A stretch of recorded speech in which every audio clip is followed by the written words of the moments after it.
I've spent nearly 10 years on YouTube, and today I'm going to share a few things that I've learned in the last decade on the largest video platform in the world. So I started out in 2016, just posted random stuff. I had no goals in mind at all for when I was posting on YouTube.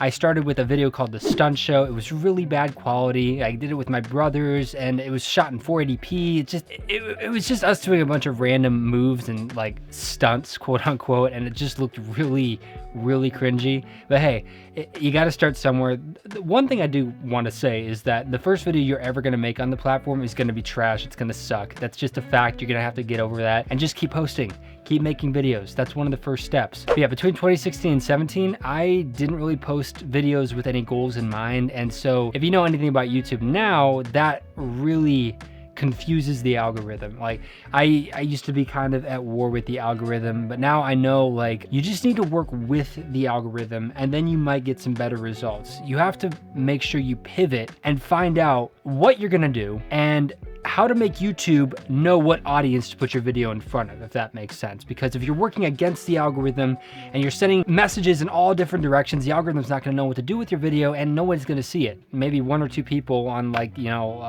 searching at like 2 in the morning, and maybe that's about it. But anyways, I'm gonna go over it. I'm still a small creator, so I'm just letting you guys know now, I'm not an expert at this. I'm still growing, just like I'm sure many of you are right now.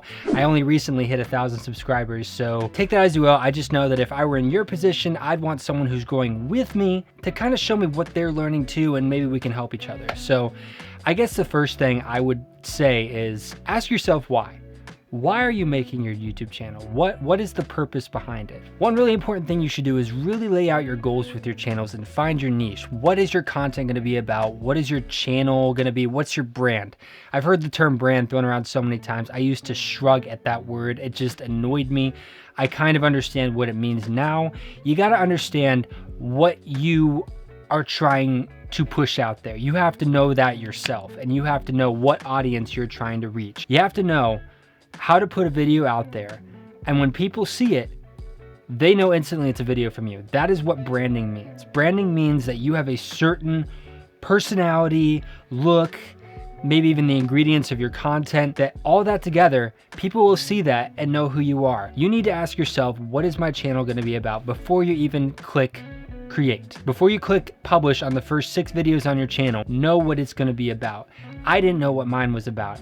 I just did it randomly. I think it kind of hurt me in the long run. I think now YouTube is slowly starting to understand like what audience my content is for. And I'm still trying to, work on SEO and things like that. But that's my first tip for you. My next tip for you is to avoid making stuff that is outside your niche, outside kind of what your branding is and what audience you're trying to reach.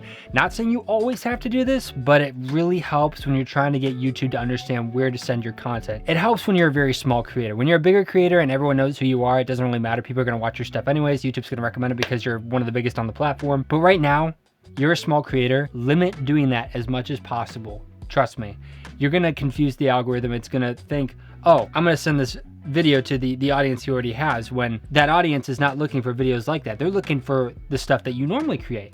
If you want to do a whole different niche, create a separate channel for it. Follow step 1, create a separate channel for it. That's my best advice. Not saying you always have to do this. Not saying you always have to never go against your niche, but do it sparingly because it's going to confuse the algorithm. That's what I've learned. My third thing, it's pretty basic. It should like basically be a no-brainer by now, but don't make trash content. I mean, don't settle for stuff that is not your best. Let me back up because the first video is never going to be your best, but try to strive for something that is well done and excellent, and not just throwing something at the wall and hoping it works, not just taking something that's already been done a million times and is low effort and just throwing it at the wall. Yes, I'm looking at you, reaction video people. What you do is so lame and just it's low effort, it's not creative, it's very unoriginal. You're just looking at what other people have done and using it for your own content. I wouldn't get into reaction videos. Reaction videos are so low effort. Yes, you can get a lot of views with them, but the only thing you really get out of that is kind of the personality of reaction, like the personality of the person watching. That's literally the only thing you really get out of it. Copy and pasting what other people have done too, like their thumbnails, maybe like their what they do in their video, the contents of their video, you're kind of copy and pasting them. Don't be a sniper wolf, guys. I'll just say that, don't be a sniper wolf. Basically, like to sum it up, Make a good video. Hook them within the first 12 seconds. Try to find what's trending on YouTube, maybe a question that's being asked on YouTube. If you have the answer to it, make a video about it. That is what you need to be doing. Making something that people will want to watch to the very end, that you know people want to watch to the very end. Get them hooked in the first 5 seconds. Don't waste your time putting a like and subscribe in the middle of the video, because that is going to really shut off your audience from what you're trying to tell them. Just make a good video, try to answer a question that they're trying to find an answer for, and go from there. I know I make sketches, so really no one really watches me to get a question answered, but it's still same basic principle. You can hook them in the first few seconds. If you hook them in the first few seconds and they keep watching, that is what's going to be the money maker on YouTube. Not saying I make money yet, but trust me. And thumbnails, guys. The thumbnail needs to complement what your title is going to be. Title should be the point you're trying to make in the video. Thumbnail should be complementing it. And make the thumbnail eye-catching. Make the thumbnail something that people will look at that and say, huh, I wonder why that's like that. Why is that dude flying? Why is that dude hanging from the rafters at Walmart? Things like that. You can get super creative. The thumbnail should complement every title you do and be eye-catching. Make good stuff, guys.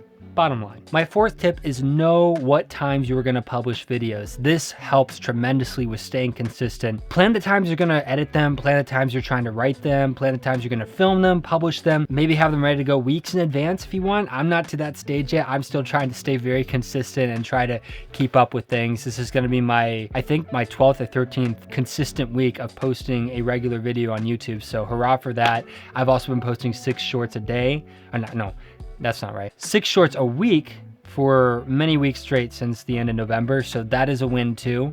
And I'm very proud of myself for that. But guys, just plan out like when you're going to do this stuff. It helps keep a consistent rapport with the YouTube algorithm. And honestly, it gives more people more opportunity to look at your channel. I mean, there are billions, and I mean billions of videos on YouTube. I mentioned this once, 250 million of them have never been watched. And that's just a rough number, but 5% of all YouTube videos that have been uploaded have never been watched. You guys, you need to give yourself more than just one chance for people to find your channel, click on your video, watch it, do whatever, get them to subscribe. When you have a very limited library, you're giving people a very limited window to find your channel and actually watch stuff, because you'd be 1 in 5 billion choices out there. And so that is going to be really hard. But if you keep consistent, keep getting stuff out to your audience, know which audience you have, the algorithm will eventually pick up on that. I'm still hoping it will pick up on me. But that's what I've learned. My next tip, and this is the less fun one because I used to do this quite a bit on my channel in 2020, and it almost killed my channel in 2021 when YouTube did a scourge on my channel. I should say purge, because they purged a lot of my videos. I have opinions. I have very strong opinions about things. I don't talk about them as much on this platform anymore because I'm trying to niche my content and because you just got to be careful what you say. And YouTube does not like you saying certain things. It's unfortunate. I am very anti that. It bugs me that there are certain things you can't say on YouTube because you'll get in trouble for, shadow banned, even just removed, period, which I almost was, as I mentioned. And 2020 was a very, very, very tight time, if you know what I mean. And so I just watch what you say is what I'd be careful about, because YouTube will go after you for it. And I'm not telling you what to do. I just say caution yourself on what you say, because YouTube does have triggers where it will take your content down. Sometimes people can report your content too. YouTube doesn't even look at the video. They just have an algorithm or an AI now look at it and they take it down just because someone reported it wrong. Yes, this does happen. I have seen it happen. So just be careful. Trust me, especially small creators. Like, they will take you out. If they do not like something, they will take you out. I've seen it before, trust me. And that is only on top of a list of other things that they will take down if they don't like it. Like, just, there's a whole other rule book for that. You could find other channels that mention that stuff. My last tip, and I know that maybe some of you watching don't believe in this stuff, but give it to God. Give it to God. I would not have made it this far if God was not on my side, if God was not helping me continue to grow and continue to make this channel as good as it is.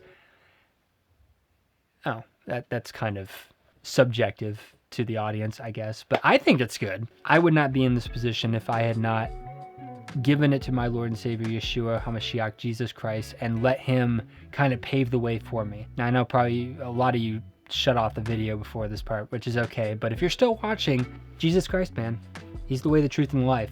If you want to find true success, if you want to find true rest and peace, you want to grow, give everything to him.